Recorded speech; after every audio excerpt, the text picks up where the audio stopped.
Alright, so in this video I'll be talking about linear maps and Cartesian and polar forms of complex functions. And basically, in complex analysis, a lot of times functions are represented as x plus iy, you substitute in for the z, and in polar form r e to the I theta. Now, this makes sense because in my previous videos I talked about how z can always be written as x plus iy if you want the Cartesian form, and for polar form you have r e to the I theta is equal to z. This is always the case, that's why I wrote them like this. And of course, for the Cartesian form, the real part is z is equal to x, the imaginary part is z is equal to y, and if you want to prove of that, that's actually in my earlier videos. But basically, so it's important to note that pretty much for everything we do from here on out, the complex function will be represented in either one of these two forms. It tends to make it, when you do, for example, want to do derivatives and partial derivatives with complex functions, I'm going to be using these pretty much exclusively. They just happen to work, and they make a lot more sense, and they're just easier to deal with them than when you just write it as z squared.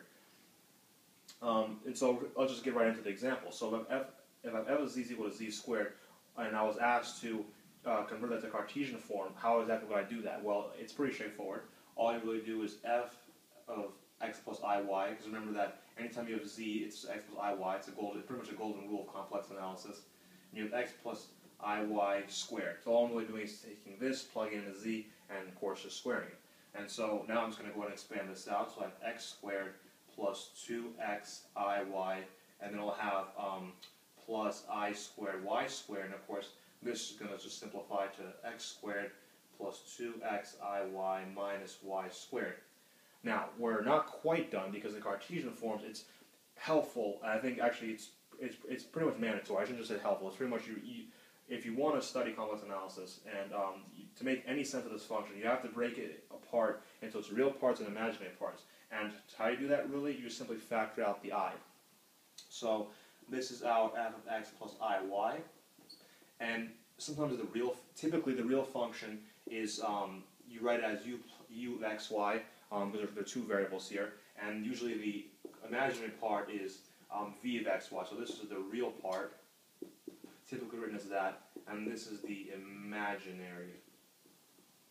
That's the imaginary part.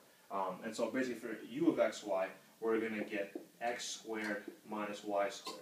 And how did I do that? Because x squared, you notice it's by itself. There's no I anywhere, there's no I multiplying the x squared. And for y squared, same thing, it's just y squared, it stands by itself. So the real part of our function is x squared minus y squared.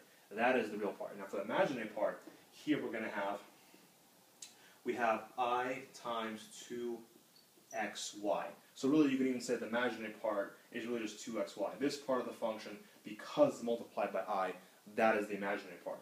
And that's pretty much what you do whenever you want to have complex, whenever you want to change from this to Cartesian form. And of course, if it was just simply z, if I just had simply f of z is equal to z, then of course your u of xy would just be, actually I'm not even going to skip any steps. I'm just going to say, so you have x plus iy, and so your u of xy is equal to x, and your v of xy equal to y. Because remember, all I'm really doing is the real part is x, the imaginary part is y, and that's pretty much all there is to it. So all you're really doing is you're plugging in x plus iy, and you're essentially going to work out the function, and you're going to essentially break apart the real part of the function and the imaginary part of the function. And the real parts are all the parts that are not multiplied by I. Every term that's not multiplied by I is real, and every term that is multiplied by I is imaginary. So that's what you do for a Cartesian form. And for polar form, it's pretty much the exact same idea. So instead, this time, instead of say x plus iy, we're going to say r e to the I theta. So it's really the same idea. We're just plugging in something different this time. But again, the idea is the same. So here, we're going to have r e to the I theta. And that's if we want to do polar form. This is the polar form of this, polar form of that. So let's just go ahead and expand this out. So we have r squared times ei to the 2 theta. Now, if you remember from de Moivre's theorem, what we can actually just do r squared, and of course, e to the I 2 theta is going to be equal to cosine of 2 theta plus I sine of 2 theta. That is pretty much what you're doing. And of course, if you want, you can go ahead and multiply this out. So you have r squared cosine of 2 theta plus ir squared sine of 2 theta. And that essentially is what you get when you change the polar form.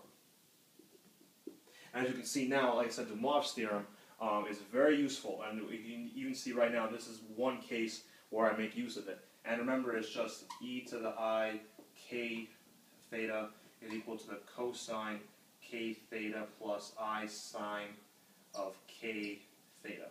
This is that's essentially what Dumov's. I did a video of this earlier. So this is Dumov's theorem. Just a quick refresher. And so all I'm really doing again is I'm simply just taking the I 2 theta and just changing it to cosine 2 theta plus I sine 2 theta, because that's what this is equal to. And I'm multiplying the r times all of this. And that is really how you do the polar version. And so that pretty much wraps up this video, and I'll see you guys in the next one.